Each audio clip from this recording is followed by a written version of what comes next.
ਮੇਰਾ ਨਾਮ ਸੁਨੀਤਾ ਹੈ। ਮੈਂ ਇੱਕ ਮੱਧ ਵਰਗੀ ਪਰਿਵਾਰ ਨਾਲ ਸੰਬੰਧ ਰੱਖਦੀ ਹਾਂ। ਮੈਂ ਕਾਫੀ ਪੜ੍ਹੀ ਲਿਖੀ ਹਾਂ। ਮੇਰੀ ਪੜ੍ਹਾਈ ਪੂਰੀ ਕਰਦੇ ਹੀ ਮੇਰੇ ਮਾਤਾ ਪਿਤਾ ਨੇ ਮੇਰੇ ਲਈ ਰਿਸ਼ਤਾ ਲੱਭਣਾ ਸ਼ੁਰੂ ਕਰ ਦਿੱਤਾ। ਮੇਰੇ ਲਈ ਇੱਕ ਮੁੰਡੇ ਦਾ ਰਿਸ਼ਤਾ ਆਇਆ। ਉਸ ਦਾ ਨਾਮ ਗੌਰਵ ਸੀ। ਦੋਹਾਂ ਪਰਿਵਾਰਾਂ ਦੀ ਸਹਿਮਤੀ ਨਾਲ ਸਾਡਾ ਵਿਆਹ ਹੋ ਗਿਆ ਅਤੇ ਮੈਂ ਵਿਦਾ ਹੋ ਕੇ ਆਪਣੇ ਸਹੁਰੇ ਘਰ ਚਲੀ ਗਈ। ਮੇਰੇ ਪਤੀ ਤੋਂ ਇਲਾਵਾ ਉਸ ਦੀ ਇੱਕ ਭਰਜਾਈ ਵੀ ਮੇਰੇ ਸਹੁਰੇ ਘਰ ਰਹਿੰਦੀ ਸੀ ਅਤੇ ਪਤੀ ਦੇ ਮਾਤਾ ਪਿਤਾ ਕਈ ਸਾਲ ਪਹਿਲਾਂ ਇਸ ਸੰਸਾਰ ਨੂੰ ਛੱਡ ਗਏ ਸਨ। ਮੇਰੀ ਜਠਾਣੀ ਵੀ ਵਿਧਵਾ ਸੀ। ਉਸ ਦਾ ਇਸ ਦੁਨੀਆ ਵਿੱਚ ਕੋਈ ਨਹੀਂ ਸੀ, ਇਸ ਲਈ ਉਹ ਆਪਣੇ ਸਹੁਰੇ ਘਰ ਰਹਿ ਰਹੀ ਸੀ। ਮੇਰੀ ਜਠਾਣੀ ਦੇ ਕੋਈ ਔਲਾਦ ਵੀ ਨਹੀਂ ਸੀ ਕਿਉਂਕਿ ਉਸ ਦਾ ਪਤੀ ਜਲਦੀ ਹੀ ਇਸ ਸੰਸਾਰ ਨੂੰ ਛੱਡ ਗਿਆ ਸੀ। ਉਸ ਦਾ ਨਾਮ ਪਾਰੂ ਸੀ ਅਤੇ ਉਹ ਜਵਾਨੀ ਵਿੱਚ ਵਿਧਵਾ ਹੋ ਗਈ ਸੀ। ਮੈਂ ਆਪਣੀ ਜਠਾਣੀ ਦੇ ਕਮਰੇ ਵਿੱਚ ਜਾ ਕੇ ਉਸ ਨਾਲ ਗੱਲਾਂ ਕਰਨ ਲੱਗੀ। ਮੇਰੀ ਜਠਾਣੀ ਬਹੁਤ ਚੰਗੀ ਔਰਤ ਸੀ ਅਤੇ ਹਮੇਸ਼ਾ ਰੱਬ ਦੀ ਪੂਜਾ ਕਰਦੀ ਰਹਿੰਦੀ ਸੀ। ਮੈਂ ਆਪਣੀ ਜਠਾਣੀ ਦਾ ਬਹੁਤ ਖਿਆਲ ਰੱਖਦੀ ਸੀ। ਮੈਨੂੰ ਨਹੀਂ ਪਤਾ ਕਿ ਉਸ ਨਾਲ ਪਹਿਲਾਂ ਕੀ ਹੋਇਆ ਸੀ, ਪਰ ਉਹ ਬਹੁਤ ਚੰਗੀ ਔਰਤ ਸੀ। ਮੈਂ ਹਰ ਰੋਜ਼ ਆਪਣੀ ਜਠਾਣੀ ਦੇ ਕਮਰੇ ਵਿੱਚ ਉਸ ਨਾਲ ਗੱਲ ਕਰਨ ਜਾਂਦੀ ਸੀ। ਇੱਕ ਦਿਨ ਗੱਲਾਂ ਕਰਦਿਆਂ ਮੈਂ ਉਸ ਦੀਆਂ ਲੱਤਾਂ ਨੂੰ ਦਬਾਉਣ ਲੱਗ ਗਈ ਤਾਂ ਕੁਝ ਸਮਾਂ ਬਾਅਦ ਉਹ ਸੌਂ ਗਈ ਤਾਂ ਮੈਂ ਰਸੋਈ ਵੱਲ ਚਲੀ ਗਈ। ਰਸੋਈ ਵਿੱਚ ਆ ਕੇ ਮੈਂ ਜਠਾਣੀ ਲਈ ਚਾਹ ਬਣਾ ਕੇ ਉਸ ਨੂੰ ਦੇਣ ਲਈ ਉਸ ਦੇ ਕਮਰੇ ਵਿੱਚ ਚਲੀ ਗਈ। ਫਿਰ ਰਸੋਈ ਦਾ ਸਾਰਾ ਕੰਮ ਨਿਬੇੜ ਕੇ ਮੈਂ ਜਠਾਣੀ ਦੇ ਕੱਪੜੇ ਇਸਤਰੀ ਕਰਕੇ ਅਲਮਾਰੀ ਵਿੱਚ ਰੱਖ ਦਿੱਤੇ। ਆਪਣੇ ਕਮਰੇ ਵਿੱਚ ਜਾਂਦੇ ਜਾਂਦੇ ਮੈਨੂੰ 11 ਵੱਜ ਗਏ ਸੀ। ਗੌਰਵ ਵੀ ਸੌਂ ਗਿਆ ਸੀ। ਘਰ ਦਾ ਸਾਰਾ ਕੰਮ ਮੈਂ ਇਕੱਲੀ ਹੀ ਕਰਦੀ ਸੀ, ਇਸ ਲਈ ਮੈਂ ਕਾਫੀ ਰੁੱਝੀ ਰਹਿੰਦੀ ਸੀ। ਸ਼ਾਮ ਨੂੰ ਜਦੋਂ ਮੇਰਾ ਪਤੀ ਕੰਮ ਤੋਂ ਵਾਪਸ ਆਉਂਦਾ ਤਾਂ ਮੈਂ ਉਸ ਨੂੰ ਸਮਾਂ ਨਹੀਂ ਦੇ ਸਕਦੀ ਸੀ ਕਿਉਂਕਿ ਮੇਰੀ ਜਠਾਣੀ ਸ਼ਾਮ ਨੂੰ 5 ਵਜੇ ਤੋਂ ਬਾਅਦ ਆਪਣੇ ਕਮਰੇ ਤੋਂ ਬਾਹਰ ਨਹੀਂ ਆਉਂਦੀ ਸੀ ਅਤੇ ਉਹ ਮੈਨੂੰ ਹਰ ਛੋਟੇ-ਮੋਟੇ ਕੰਮ ਲਈ ਬੁਲਾਉਂਦੀ ਰਹਿੰਦੀ ਸੀ। ਮੈਂ ਆਪਣੀ ਜਠਾਣੀ ਦਾ ਕੰਮ ਕਰਕੇ ਬਹੁਤ ਖੁਸ਼ ਹੁੰਦੀ ਸੀ। ਮੈਂ ਉਹਨਾਂ ਨੂੰ ਕਿਹਾ ਕਿ ਤੁਹਾਨੂੰ ਬਿਸਤਰੇ ਤੋਂ ਇੱਕ ਵੀ ਕਦਮ ਚੁੱਕਣ ਦੀ ਲੋੜ ਨਹੀਂ ਹੈ, ਤੁਹਾਡਾ ਸਾਰਾ ਕੰਮ ਮੈਂ ਆਪ ਕਰ ਲਵਾਂਗੀ। ਮੇਰੀ ਜਠਾਣੀ ਮੇਰੀ ਗੱਲ ਸੁਣ ਕੇ ਬਹੁਤ ਖੁਸ਼ ਹੋਈ ਅਤੇ ਮੈਨੂੰ ਅਸੀਸ ਦੇਣ ਲੱਗੀ। ਮੈਂ ਸਿਰਫ ਅਸੀਸਾਂ ਹੀ ਚਾਹੁੰਦੀ ਸੀ। ਸਾਡੇ ਵਿਆਹ ਨੂੰ ਜਲਦੀ ਹੀ 1 ਸਾਲ ਬੀਤ ਗਿਆ ਸੀ, ਪਰ ਮੇਰੇ ਕੋਲ ਅਜੇ ਕੋਈ ਬੱਚਾ ਨਹੀਂ ਸੀ। ਮੇਰੀ ਜਠਾਣੀ ਬੜੀ ਸੰਸਕਾਰੀ ਔਰਤ ਸੀ। ਮੇਰੇ ਪਤੀ ਕਹਿੰਦੇ ਸਨ ਕਿ ਤੁਸੀਂ ਆਪਣੀ ਜਠਾਣੀ ਤੋਂ ਅਸੀਸਾਂ ਲਓ ਅਤੇ ਉਹਨਾਂ ਨੂੰ ਤੁਹਾਡੇ ਲਈ ਪ੍ਰਾਰਥਨਾ ਕਰਨ ਲਈ ਕਹੋ। ਜੋ ਵੀ ਪ੍ਰਾਰਥਨਾ ਉਹ ਕਰਦੀ ਹੈ, ਪਰਮਾਤਮਾ ਉਹਨਾਂ ਦੀਆਂ ਪ੍ਰਾਰਥਨਾਵਾਂ ਬਹੁਤ ਜਲਦੀ ਸੁਣਦਾ ਹੈ,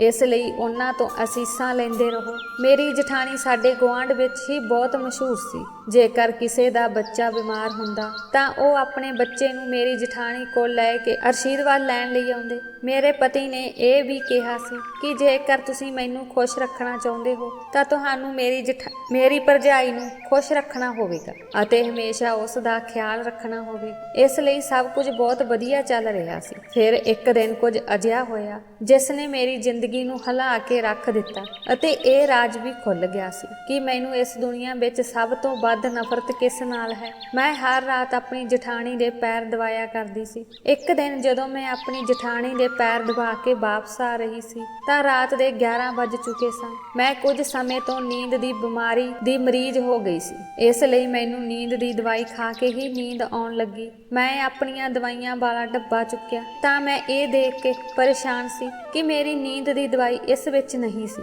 ਮੇਰੀ ਨੀਂਦ ਦੀ ਦਵਾਈ ਖਤਮ ਹੋ ਗਈ ਸੀ। ਰਾਤ ਦਾ ਸਮਾਂ ਸੀ, ਇਸ ਲਈ ਮੈਂ ਆਪਣੀ ਦਵਾਈ ਦਾ ਇੰਤਜ਼ਾਮ ਵੀ ਨਹੀਂ ਕਰ ਸਕਦੀ ਸੀ। ਹੁਣ ਮੈਨੂੰ ਨੀਂਦ ਨਹੀਂ ਆ ਰਹੀ ਸੀ। ਹੁਣ ਮੈਂ ਪਹਾੜ ਵਰਗੀ ਲੰਬੀ ਰਾਤ ਕਿਵੇਂ ਲੰਘਾਉਂਦੀ। ਮੇਰਾ ਪਤੀ ਵੀ ਸੁੱਤਾ ਪਿਆ ਸੀ। ਮੈਂ ਡਰ ਗਈ ਅਤੇ ਆਪਣੇ ਪਤੀ ਨੂੰ ਜਗਾਉਣ ਦੀ ਕੋਸ਼ਿਸ਼ ਕੀਤੀ, ਪਰ ਉਸ ਵੱਲੋਂ ਕੋਈ ਜਵਾਬ ਨਹੀਂ ਆਇਆ। ਸ਼ਾਇਦ ਉਹ ਬਹੁਤ ਗੂੜੀ ਨੀਂਦ ਵਿੱਚ ਸੀ, ਜਿਸ ਕਰਕੇ ਉਹ ਜਾਗ ਨਹੀਂ ਸਕਿਆ। ਉਹ ਬਹੁਤ ਗੂੜੀ ਨੀਂਦ ਸੁੱਤਾ ਹੋਇਆ ਸੀ ਤੇ ਉਹਨਾਂ ਦੇ ਘਰਾੜੇ ਕਮਰੇ ਵਿੱਚ ਗੂੰਜ ਰਹੇ ਸਨ। ਮੈਂ ਵੀ ਸਾਰੇ ਦਿਨ ਦੀ ਥੱਕੀ ਹੋਈ ਸੀ, ਇਸ ਲਈ ਮੈਂ ਲੇਟ ਗਈ ਤੇ ਮੈਂ ਸੋਚਿਆ ਸ਼ਾਇਦ ਥਕਾਵਟ ਕਾਰਨ ਮੈਂ ਅੱਜ ਬਿਨਾਂ ਦਵਾਈ ਦੇ ਸੌਂ ਸਕਦੀ ਹਾਂ, ਪਰ ਇਹ ਮੇਰੀ ਗਲਤਫਹਿਮੀ ਸੀ। ਰਾਤ ਦੇ 3 ਵੱਜ ਚੁੱਕੇ ਸਨ।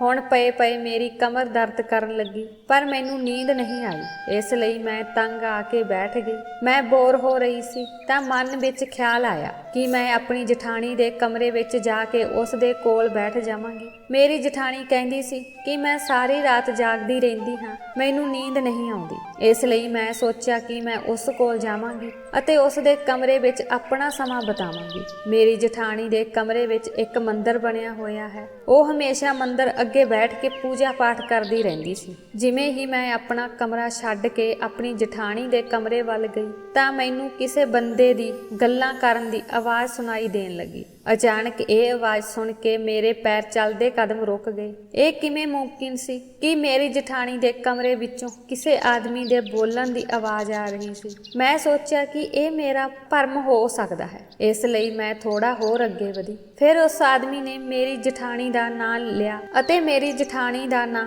ਪਾਰੁਲ ਕਹਿ ਰਿਹਾ ਸੀ। ਹੁਣ ਮੈਨੂੰ ਯਕੀਨ ਹੋ ਗਿਆ ਸੀ ਕਿ ਇਹ ਆਵਾਜ਼ ਮੇਰੀ ਜਠਾਣੀ ਦੇ ਕਮਰੇ ਵਿੱਚੋਂ ਆ ਰਹੀ ਸੀ। ਮੈਨੂੰ ਅਜੀਬ ਜਿਹੀ ਖੁਸ਼ੀ ਮਹਿਸੂਸ ਹੋਈ, ਪਤਾ ਨਹੀਂ ਕਿਉਂ, ਪਰ ਮੇਰੇ ਦਿਲ ਨੂੰ ਅਚਾਨਕ ਆਰਾਮ ਮਹਿਸੂਸ ਹੋਇਆ। ਮੈਂ ਆਪਣੇ ਉਲਟੇ ਪੈਰੀ ਆਪਣੇ ਕਮਰੇ ਵਿੱਚ ਵਾਪਸ ਆ ਗਈ ਅਤੇ ਆਪਣੇ ਪਤੀ ਗੌਰਵ ਨੂੰ ਉਠਾਉਣ ਲੱਗੀ। ਅਚਾਨਕ ਉਹ ਵੀ ਘਬਰਾਹਟ ਵਿੱਚ ਉੱਠਿਆ। ਮੈਂ ਉਸ ਨੂੰ ਜਲਦੀ ਉੱਠਣ ਲਈ ਕਿਹਾ ਕਿ ਜਠਾਣੀ ਦੇ ਕਮਰੇ ਵਿੱਚੋਂ ਕਿਸੇ ਆਦਮੀ ਦੇ ਬੋਲਣ ਦੀ ਆਵਾਜ਼ ਆ ਰਹੀ। ਕੋਈ ਆਦਮੀ ਉਸ ਦੇ ਕਮਰੇ ਵਿੱਚ ਆਇਆ ਹੈ। ਯਕੀਨਨ ਉਸ ਨੇ ਆਪਣੇ ਕਿਸੇ ਪ੍ਰੇਮੀ ਨੂੰ ਆਪਣੇ ਘਰ ਬੁਲਾਇਆ ਹੋਵੇਗਾ। ਉਹ ਵੀ ਰਾਤ ਦੇ ਇਸ ਸਮੇਂ। ਕਿਸੇ ਵੀ ਆਦਮੀ ਦੇ ਘਰ ਆਉਣ ਦਾ ਕੀ ਮਤਲਬ ਹੈ? ਮੇਰੇ ਪਤੀ ਨੂੰ ਬਹੁਤ ਗੁੱਸਾ ਆਇਆ ਅਤੇ ਕਿਹਾ, ਸੁਨੀਤਾ, ਮੈਂ ਤੇਰੀ ਜੀਭ ਖਿੱਚ ਲਵਾਂਗਾ ਜੇ ਤੁਸੀਂ ਮੇਰੀ ਮਾਂ ਵਰਗੀ ਭਰਜਾਈ ਤੇ ਕੋਈ ਗਲਤ ਇਲਜ਼ਾਮ ਲਗਾਉਣ ਦੀ ਕੋਸ਼ਿਸ਼ ਕੀਤੀ। ਮੇਰੀ ਭਰਜਾਈ ਬਾਰੇ ਕੁਝ ਵੀ ਕਹਿਣ ਤੋਂ ਪਹਿਲਾਂ ਚੰਗੀ ਤਰ੍ਹਾਂ ਸੋਚ ਲਓ। ਮੈਂ ਆਪਣੇ ਪਤੀ ਦਾ ਹੱਥ ਫੜ ਕੇ ਉਸ ਨੂੰ ਬਾਹਰ ਖਿੱਚਣ ਲੱਗੀ ਅਤੇ ਕਿਹਾ ਕਿ ਇੱਕ ਵਾਰ ਮੇਰੇ ਨਾਲ ਆਓ ਅਤੇ ਆਪਣੀਆਂ ਅੱਖਾਂ ਨਾਲ ਸਭ ਕੁਝ ਦੇਖ ਲਓ। ਮੇਰਾ ਪਤੀ ਮੇਰੇ ਵੱਲ ਗੁੱਸੇ ਭਰੀਆਂ ਨਜ਼ਰਾਂ ਨਾਲ ਦੇਖ ਰਿਹਾ ਸੀ ਅਤੇ ਮੇਰੇ ਨਾਲ ਮੇਰੇ ਪਿੱਛੇ ਤੁਰ ਪਿਆ। ਮੈਂ ਅਚਾਨਕ ਆਪਣੀ ਜਠਾਣੀ ਦੇ ਕਮਰੇ ਦਾ ਦਰਵਾਜ਼ਾ ਇਸ ਤਰ੍ਹਾਂ ਖੋਲ੍ਹਿਆ, ਸੰਭਲਣ ਦਾ ਮੌਕਾ ਵੀ ਨਾ ਮਿਲੇ। ਦਰਵਾਜ਼ਾ ਖੋਲ੍ਹਣ ਤੋਂ ਬਾਅਦ ਮੈਂ ਅਤੇ ਮੇਰਾ ਪਤੀ ਸਾਹਮਣੇ ਦਾ ਨਜ਼ਾਰਾ ਦੇਖ ਕੇ ਹੈਰਾਨ ਰਹਿ ਗਏ, ਕਿਉਂਕਿ ਮੇਰੀ ਜਠਾਣੀ ਹੱਥ ਜੋੜ ਕੇ ਭਗਵਾਨ ਦੀ ਮੂਰਤੀ ਦੇ ਸਾਹਮਣੇ ਬੈਠੀ ਹੋਈ ਸੀ ਅਤੇ ਪ੍ਰਾਰਥਨਾ ਕਰ ਰਹੀ ਸੀ। ਫਿਰ ਜਦੋਂ ਮੇਰੀ ਜਠਾਣੀ ਨੇ ਪਿੱਛੇ ਮੁੜ ਕੇ ਦੇਖਿਆ ਤਾਂ ਉਹ ਸਾਨੂੰ ਦੋਵਾਂ ਨੂੰ ਸਵਾਲੀਆਂ ਨਜ਼ਰਾਂ ਨਾਲ ਘੂਰ ਰਹੀ ਸੀ। ਮੈਂ ਉਹਨਾਂ ਨੂੰ ਦੇਖ ਕੇ ਡਰ ਗਈ। ਮੈਂ ਕਿਹਾ, ਦੀਦੀ, ਮੈਂ ਤੁਹਾਡੇ ਕੋਲੋਂ ਸਿਰ ਦਰਦ ਦੀਆਂ ਗੋਲੀਆਂ ਲੈਣ ਆਈ ਹਾਂ। ਮੇਰੇ ਕੋਲ ਨਹੀਂ ਹਨ, ਸ਼ਾਇਦ ਉਹ ਤੁਹਾਡੇ ਕਮਰੇ ਵਿੱਚ ਹੋਣ। ਗੌਰਵ ਵੀ ਉੱਥੇ ਚੁੱਪਚਾਪ ਖੜਾ ਰਿਹਾ। ਮੇਰੀ ਜਠਾਣੀ ਨੇ ਮੇਰੇ ਪਤੀ ਨੂੰ ਆਪਣੇ ਕੋਲ ਬੁਲਾਇਆ, ਪਰ ਮੇਰਾ ਪਤੀ ਉਸ ਦੇ ਕੋਲ ਨਹੀਂ ਗਿਆ ਅਤੇ ਕਮਰੇ ਤੋਂ ਚਲਾ ਗਿਆ। ਜਦੋਂ ਕਿ ਮੈਂ ਆਪਣੀ ਜਠਾਣੀ ਦੇ ਕਮਰੇ ਦੇ ਅੰਦਰ ਚਾਰੇ ਪਾਸੇ ਦੇਖ ਰਹੀ ਸੀ, ਆਖਰ ਉਹ ਬੰਦਾ ਕਿੱਥੇ ਜਾ ਸਕਦਾ ਹੈ। ਤੇ ਮੇਰੀ ਜਠਾਣੀ ਇੱਕਦਮ ਗੁੱਸੇ 'ਚ ਆ ਗਈ ਤੇ ਕਹਿਣ ਲੱਗੀ, ਇੱਥੋਂ ਚਲੇ ਜਾਓ। ਤੁਸੀਂ ਇੱਥੇ ਕਿਉਂ ਖੜੇ ਹੋ? ਮੇਰਾ ਮੂੰਹ ਕੀ ਦੇਖ ਰਹੇ ਹੋ? ਤੁਸੀਂ ਰਾਤ ਨੂੰ ਆਏ ਅਤੇ ਮੇਰੀਆਂ ਪ੍ਰਾਰਥਨਾਵਾਂ ਵਿੱਚ ਵਿਘਨ ਪਾਇਆ। ਉਸ ਨੂੰ ਦੇਖ ਕੇ ਮੇਰਾ ਦਿਲ ਬਹੁਤ ਡਰ ਗਿਆ। ਪਹਿਲੇ ਦਿਨ ਤੋਂ ਹੀ ਮੇਰੀ ਜਠਾਣੀ ਨੇ ਮੇਰੇ ਦਿਲ ਵਿੱਚ ਡਰ ਪੈਦਾ ਕਰ ਦਿੱਤਾ ਸੀ। ਮੇਰੇ ਵਿੱਚ ਉਸ ਤੋਂ ਕੁਝ ਪੁੱਛਣ ਦੀ ਹਿੰਮਤ ਨਹੀਂ ਸੀ। ਮੈਂ ਡਰਦੀ ਹੋਈ ਆਪਣੇ ਕਮਰੇ ਵਿੱਚ ਚਲੀ ਗਈ। ਜਿਵੇਂ ਹੀ ਮੈਂ ਕਮਰੇ ਵਿੱਚ ਦਾਖਲ ਹੋਈ, ਮੇਰੇ ਪਤੀ ਨੇ ਮੇਰੇ ਮੂੰਹ ਤੇ ਜ਼ੋਰਦਾਰ ਥੱਪੜ ਮਾਰ ਦਿੱਤਾ ਤੇ ਉਹ ਕਹਿਣ ਲੱਗਾ ਕਿ ਮੇਰਾ ਦਿਲ ਕਰਦਾ ਹੈ ਕਿ ਮੈਂ ਤੁਹਾਨੂੰ ਇਸ ਸਮੇਂ ਇਸ ਘਰ ਤੋਂ ਬਾਹਰ ਕੱਢ ਦੇਵਾਂ। ਮੈਂ ਤੁਹਾਨੂੰ ਇਹ ਗੱਲ ਸਾਡੇ ਵਿਆਹ ਦੀ ਪਹਿਲੀ ਰਾਤ ਹੀ ਦੱਸ ਦਿੱਤੀ ਸੀ ਕਿ ਤੁਸੀਂ ਮੇਰੀ ਭਾਬੀ ਦਾ ਖਿਆਲ ਰੱਖਣਾ ਹੈ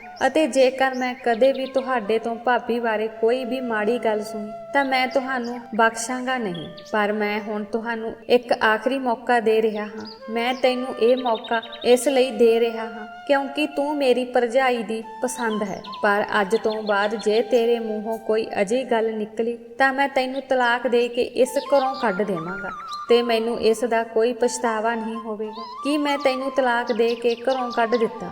ਸਮਝੀ ਤੂੰ? ਮੈਂ ਆਪਣੇ ਪਤੀ ਦੀਆਂ ਇਹ ਗੱਲਾਂ ਸੁਣ ਕੇ ਹੈਰਾਨ ਰਹਿ ਗਈ ਤੇ ਡਰ ਗਈ। ਗੌਰਵ ਇੱਕ ਵਾਰ ਫਿਰ ਸੌਣ ਲਈ ਲੇਟ ਗਿਆ ਸੀ, ਜਦੋਂ ਕਿ ਮੈਂ ਆਪਣੇ ਕਮਰੇ ਦੇ ਕੋਨੇ ਵਿੱਚ ਬੈਠੀ ਰੋ ਰਹੀ ਸੀ। ਅੱਜ ਮੇਰੇ ਪਤੀ ਨੇ ਮੇਰੀ ਜਠਾਣੀ ਕਰਕੇ ਮੈਨੂੰ ਇੰਨੀ ਵੱਡੀ ਗੱਲ ਕਹੀ ਸੀ। ਜੇ ਮੈਂ ਕੋਈ ਗਲਤੀ ਕੀਤੀ ਹੁੰਦੀ ਤਾਂ ਉਹ ਮੈਨੂੰ ਝਿੜਕ ਵੀ ਸਕਦਾ ਸੀ, ਪਰ ਅੱਜ ਉਸਨੇ ਗੁੱਸੇ ਵਿੱਚ ਇੰਨੀ ਵੱਡੀ ਗੱਲ ਕਹਿ ਦਿੱਤੀ ਕਿ ਮੈਨੂੰ ਆਪਣੀ ਜਠਾਣੀ ਤੇ ਬਹੁਤ ਗੁੱਸਾ ਆਉਣ ਲੱਗਾ। ਹੁਣ ਮੈਨੂੰ ਆਪਣੀ ਜਠਾਣੀ ਨਾਲ ਨਫ਼ਰਤ ਹੋ ਰਹੀ ਸੀ। ਮੇਰੀ ਬਹੁਤਾ ਜ਼ਿੰਦਗੀ ਉਸ ਦੇ ਦੁਆਲੇ ਹੀ ਘੁੰਮ ਰਹੀ ਸੀ। ਇਹ ਮੇਰੀ ਜਠਾਣੀ ਹੀ ਸੀ ਜੋ ਮੇਰੇ ਲਈ ਗੌਰਵ ਦਾ ਰਿਸ਼ਤਾ ਲੈ ਕੇ ਆਈ ਸੀ। ਮੇਰੀ ਜਠਾਣੀ ਹਮੇਸ਼ਾ ਇੱਕ ਵੱਡਾ ਘੁੰਡ ਕੱਢਦੀ ਸੀ। ਮੇਰੇ ਪਰਿਵਾਰ ਨੂੰ ਇਹ ਔਰਤ ਬਹੁਤ ਪਸੰਦ ਸੀ ਜੋ ਬਹੁਤ ਹੀ ਨਰਮ ਆਵਾਜ਼ ਵਿੱਚ ਬੋਲਦੀ ਸੀ ਅਤੇ ਬਹੁਤ ਹੀ ਨਰਮ ਸੁਭਾਅ ਦੀ ਸੀ। ਮੇਰੇ ਘਰਦਿਆਂ ਨੂੰ ਲੱਗਿਆ ਕਿ ਜੇ ਮੇਰੀ ਜਠਾਣੀ ਦੇ ਅਜੇ ਚੰਗੇ ਸੰਸਕਾਰ ਹਨ ਤਾਂ ਮੇਰੇ ਸਹੁਰੇ ਘਰ ਵਿੱਚ ਵੀ ਸੰਸਕਾਰ ਬਹੁਤ ਚੰਗੇ ਹੋਣਗੇ। ਹੋਣਗੇ। ਇਸੇ ਤਰ੍ਹਾਂ ਉਸ ਦਾ ਦਿਓਰ ਵੀ ਬਹੁਤ ਚੰਗਾ ਹੋਵੇਗਾ। ਇਸ ਸਭ ਨੂੰ ਦੇਖਦੇ ਹੋਏ ਮੇਰੇ ਪਰਿਵਾਰ ਨੇ ਮੇਰਾ ਵਿਆਹ ਇੱਥੇ ਤੈਅ ਕੀਤਾ ਸੀ। ਮੇਰੇ ਪਰਿਵਾਰ ਨੂੰ ਇਹ ਰਿਸ਼ਤਾ ਬਹੁਤ ਪਸੰਦ ਆਇਆ, ਇਸ ਲਈ ਉਹਨਾਂ ਨੇ ਕੁਝ ਵੀ ਨਹੀਂ ਸੋਚਿਆ ਅਤੇ ਬਿਨਾਂ ਸੋਚੇ ਹੀ ਹਾਂ ਕਹਿ ਦਿੱਤੀ। ਮੇਰੇ ਘਰਦਿਆਂ ਨੇ ਕਿਹਾ ਕਿ ਤੇਰੇ ਸਹੁਰੇ ਘਰ ਨਾ ਤਾਂ ਤੇਰੀ ਸੱਸ ਹੈ ਤੇ ਨਾ ਹੀ ਸਹੁਰਾ, ਤੇਰੀ ਸਿਰਫ ਇੱਕ ਜਠਾਣੀ ਹੀ ਤਾਂ ਹੈ। ਉਹ ਵੀ ਅਜੀ ਚੰਗੀ ਅਤੇ ਸੰਸਕਾਰੀ ਔਰਤ ਹੈ। ਉਹ ਸਾਰਾ ਦਿਨ ਰੱਬ ਦੀ ਪੂਜਾ ਪਾਠ ਕਰਦੀ ਰਹਿੰਦੀ ਹੈ। ਜੇ ਤੁਸੀਂ ਆਪਣੀ ਜਠਾਣੀ ਨੂੰ ਬੈੱਡ ਤੇ ਬਿਠਾ ਕੇ ਖਵਾਓਗੇ ਤਾਂ ਵੀ ਤੇਰੇ ਲਈ ਇਹ ਘੱਟ ਹੋਵੇਗਾ। ਉਹ ਬਹੁਤ ਚੰਗੀ ਔਰਤ ਹੈ, ਕਦੇ ਵੀ ਉਸ ਦਾ ਦਿਲ ਨਹੀਂ ਦੁਖਾਉਣਾ। ਆਪਣੀ ਜਠਾਣੀ ਨੂੰ ਹਮੇਸ਼ਾ ਆਪਣੀ ਸੱਸ ਸਮਝ ਕੇ ਉਸ ਦੀ ਇੱਜ਼ਤ ਕਰਨਾ। ਵਿਚਾਰੀ ਉਸ ਔਰਤ ਨੇ ਆਪਣੀ ਜ਼ਿੰਦਗੀ ਵਿੱਚ ਬਹੁਤ ਦੁੱਖ ਝੱਲੇ ਹਨ। ਉਹ ਛੋਟੀ ਉਮਰ ਵਿੱਚ ਵਿਧਵਾ ਹੋ ਗਈ ਹੈ। ਉਹ ਲੰਬੇ ਸਮੇਂ ਤੋਂ ਆਪਣੇ ਦਿਓਰ ਦੀ ਦੇਖਭਾਲ ਕਰ ਰਹੀ ਹੈ। ਇਸ ਲਈ ਤੁਹਾਨੂੰ ਆਪਣੀ ਜਠਾਣੀ ਦਾ ਬਹੁਤ ਖਿਆਲ ਰੱਖਣਾ ਚਾਹੀਦਾ ਹੈ। ਮੈਂ ਆਪਣੇ ਮਾਤਾ ਪਿਤਾ ਦੀ ਗੱਲ ਚੰਗੀ ਤਰ੍ਹਾਂ ਸਮਝ ਗਈ ਸੀ। ਵਿਆਹ ਦੀ ਪਹਿਲੀ ਰਾਤ ਹੀ ਮੇਰੇ ਪਤੀ ਨੇ ਮੈਨੂੰ ਸਮਝਾਇਆ ਸੀ ਕਿ ਮੇਰੀ ਭਰਜਾਈ ਦਾ ਹਮੇਸ਼ਾ ਖਿਆਲ ਰੱਖਣਾ। ਮੇਰੀ ਭਰਜਾਈ ਮੇਰੇ ਲਈ ਮਾਂ ਵਰਗੀ ਹੈ। ਜੇ ਤੂੰ ਉਹਨਾਂ ਨੂੰ ਖੁਸ਼ ਰੱਖੇਂਗੀ ਤਾਂ ਸਮਝ ਲੈ ਕਿ ਮੈਂ ਤੇਰੇ ਨਾਲ ਬਹੁਤ ਖੁਸ਼ ਰਹਾਂਗਾ। ਗੌਰਵ ਦਾ ਹਰ ਸ਼ਬਦ ਅੱਜ ਵੀ ਮੇਰੇ ਮਨ ਵਿੱਚ ਲਿਖਿਆ ਹੋਇਆ ਹੈ। ਉਦੋਂ ਤੋਂ ਮੈਂ ਹਮੇਸ਼ਾ ਆਪਣੀ ਜਠਾਣੀ ਦਾ ਖਿਆਲ ਰੱਖਿਆ, ਹਮੇਸ਼ਾ ਉਸ ਦੀ ਸੇਵਾ ਕੀਤੀ ਅਤੇ ਮੈਂ ਆਪਣੀ ਜਠਾਣੀ ਨੂੰ ਆਪਣਾ ਸਭ ਕੁਝ ਮੰਨ ਲਿਆ ਸੀ। ਗੌਰਵ ਉੱਠਦੇ ਸਾਰ ਹੀ ਮੇਰੀ ਤਾਰੀਫ ਕਰਦਾ ਸੀ, ਪਰ ਸ਼ਾਮ ਨੂੰ ਜਦੋਂ ਗੌਰਵ ਦਫ਼ਤਰ ਤੋਂ ਘਰ ਆਉਂਦਾ ਸੀ ਤਾਂ ਉਹ ਕਈ ਘੰਟੇ ਆਪਣੀ ਭਰਜਾਈ ਦੇ ਕਮਰੇ ਵਿੱਚ ਬੈਠਾ ਰਹਿੰਦਾ ਸੀ। ਅਗਲੇ ਦਿਨ ਵੀ ਕੁਝ ਅਜਿਹਾ ਹੀ ਹੋਇਆ। ਸ਼ਾਮ ਨੂੰ ਜਦੋਂ ਗੌਰਵ ਦਫ਼ਤਰ ਤੋਂ ਵਾਪਸ ਆਇਆ ਤਾਂ ਆਪਣੀ ਭਰਜਾਈ ਦੇ ਕਮਰੇ 'ਚ ਬੈਠ ਗਿਆ ਅਤੇ ਕਰੀਬ 2 ਘੰਟੇ ਬਾਅਦ ਉਹ ਉਸ ਦੇ ਕਮਰੇ ਤੋਂ ਬਾਹਰ ਆਇਆ। ਜਦੋਂ ਉਹ ਬਾਹਰ ਆਇਆ ਤਾਂ ਬਹੁਤ ਗੁੱਸੇ ਵਿੱਚ ਦਿਖਾਈ ਦੇ ਰਿਹਾ ਸੀ।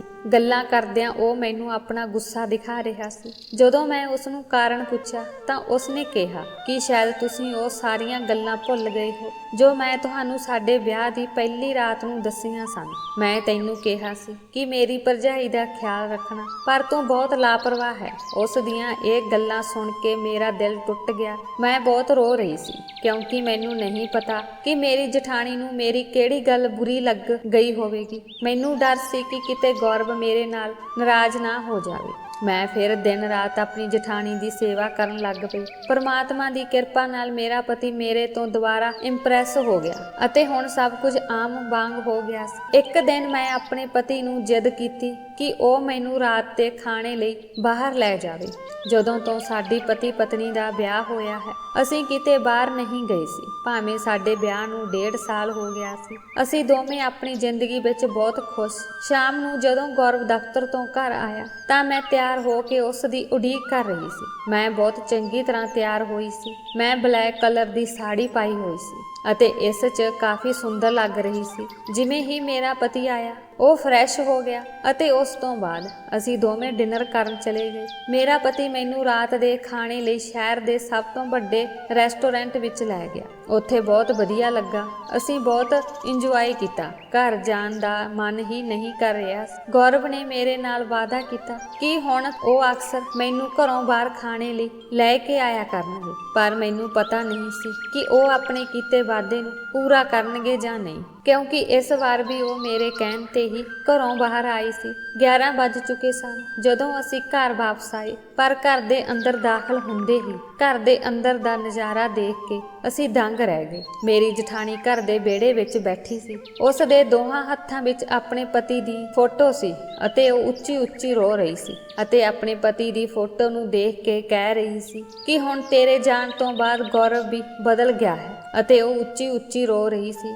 ਗੌਰਵ ਅਚਾਨਕ ਮੇਰੇ ਵੱਲ ਹੈਰਾਨੀ ਭਰੀਆਂ ਨਜ਼ਰਾਂ ਨਾਲ ਦੇਖਣ ਲੱਗਾ। ਗੌਰਵ ਨੇ ਪਾਰੁਲ ਭਾਬੀ ਦੇ ਪੈਰ ਫੜ ਕੇ ਉਸ ਤੋਂ ਮਾਫੀ ਮੰਗੀ। ਹੁਣ ਉਸ ਦਾ ਗੁੱਸਾ ਥੋੜਾ ਘਟ ਗਿਆ ਸੀ, ਪਰ ਗੌਰਵ ਦਾ ਗੁੱਸਾ ਹੋਰ ਵੀ ਵੱਧ ਗਿਆ ਸੀ। ਉਹ ਉੱਥੋਂ ਆਇਆ ਅਤੇ ਮੈਨੂੰ ਕਹਿਣ ਲੱਗਾ ਕਿ ਤੂੰ ਮੇਰੀ ਭਰਜਾਈ ਦੇ ਪਿੱਛੇ ਕਿਉਂ ਪਈ ਹੈ ਅਤੇ ਮੇਰੇ ਪਿੱਛੇ ਤੂੰ ਮੇਰੀ ਭਾਬੀ ਨਾਲ ਕਿਹੋ ਜਿਹਾ ਸਲੂਕ ਕਰ ਰਹੀ ਹੈ। ਉਹ ਹਰ ਵੇਲੇ ਮੈਨੂੰ ਤੇਰੇ ਬਾਰੇ ਸ਼ਿਕਾਇਤ ਕਰਦੀ ਰਹਿੰਦੀ ਹੈ। ਉਸ ਤੋਂ ਇਹ ਸੁਣ ਕੇ ਮੈਂ ਹੈਰਾਨ ਰਹਿ ਗਈ ਕਿਉਂਕਿ ਮੈਂ ਉਸ ਨਾਲ ਕਦੇ ਬੁਰਾ ਸਲੂਕ ਨਹੀਂ ਕੀਤਾ ਸੀ, ਸਗੋਂ ਮੈਂ ਦਿਨ ਰਾਤ ਉਸ ਦੀ ਸੇਵਾ ਵਿੱਚ ਲੱਗੀ ਰਹਿੰਦੀ ਸੀ। ਮੈਂ ਆਪਣੇ ਪਤੀ ਨੂੰ ਭਰੋਸਾ ਦਿਵਾਇਆ ਕਿ ਮੈਂ ਉਸ ਨਾਲ ਕਦੇ ਕੁਝ ਬੁਰਾ ਨਹੀਂ ਕੀਤਾ, ਪਰ ਉਹ ਮੇਰੀ ਗੱਲ ਮੰਨਣ ਲਈ ਤਿਆਰ ਨਹੀਂ ਸੀ। ਫਿਰ ਮੈਂ ਉਸ ਦੇ ਸਿਰ ਤੇ ਆਪਣਾ ਹੱਥ ਰੱਖਿਆ ਅਤੇ ਉਸ ਦੀ ਸਹੁੰ ਖਾਧੀ ਅਤੇ ਉਸ ਨੂੰ ਭਰੋਸਾ ਦਿਵਾਉਣ ਦੀ ਕੋਸ਼ਿਸ਼ ਕੀਤੀ ਕਿ ਮੈਂ ਹਮੇਸ਼ਾ ਉਸ ਦਾ ਬਹੁਤ ਧਿਆਨ ਰੱਖਦੀ ਹਾਂ ਉਸ ਸਮੇਂ ਮੈਨੂੰ ਲੱਗਾ ਜਿਵੇਂ ਮੇਰੇ ਪਤੀ ਨੂੰ ਮਨਾਉਣਾ ਮੇਰੇ ਲਈ ਬਹੁਤ ਔਖਾ ਸੀ, ਕਿਉਂਕਿ ਉਹ ਮੇਰੀ ਗੱਲ ਸੁਣਨ ਲਈ ਤਿਆਰ ਹੀ ਨਹੀਂ ਸੀ। ਮੈਂ ਆਪਣੀ ਜਠਾਣੀ ਦੀ ਬਹੁਤ ਸੇਵਾ ਕਰ ਰਹੀ ਸੀ,